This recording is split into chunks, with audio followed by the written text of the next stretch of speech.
इसको इसी तरह ले लें जैसे एक पहाड़ है और पहाड़ अपने को नहीं जानता, ठीक है, और उसके भीतर कुछ विचार हैं, विचार करने की क्षमता है, और वो विचार करने की क्षमता अपने को जानने के लिए चली है।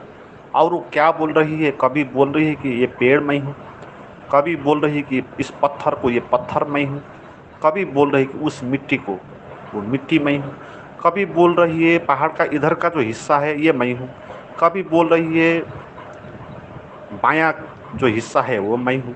तो इस तरह कभी किसी भाग को मैं बोलती है, कभी किसी भाग को मैं बोलती हैं। ऐसे ही हमारी हालत है, हम भी कभी शरीर को मैं बोलते हैं, कभी मन को मैं बोलते हैं, कभी पद को मैं बोलते हैं, कभी संबंध को मैं बोलते हैं।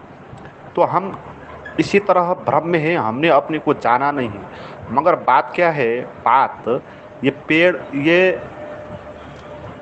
पहाड़ पूरा ही है, अलग अलग कुछ एक हिस्सा इसका है नहीं, है ना।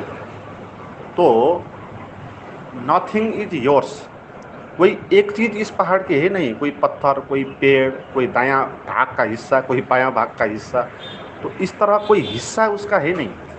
हमारा भी इस तरह कोई मन, कुछ शरीर, ये हिस्सा हमारा है नहीं, क्योंकि एवरीथिंग इज यू, है ना, क्योंकि सभी कुछ आप ही है ना, सभी कुछ पहाड़ है। तो पहाड़ को ये बोलना बंद कर देना चाहिए कि ये ढूंगा मैं हूँ, ये पत्थर मैं हूँ, ये मिट्टी मैं हूँ, इस तरह है ना। तो समझ ये आएगी कि सभी कुछ आप हो, सभी कुछ पहाड़, सभी कुछ परमात्मा है, और कुछ है नहीं, ठीक है, अलग अलग हिस्सा कुछ है नहीं, क्योंकि सभी उसी का है। तो हम भी सभी कुछ है, कुछ एक एक इकाई हमारी है।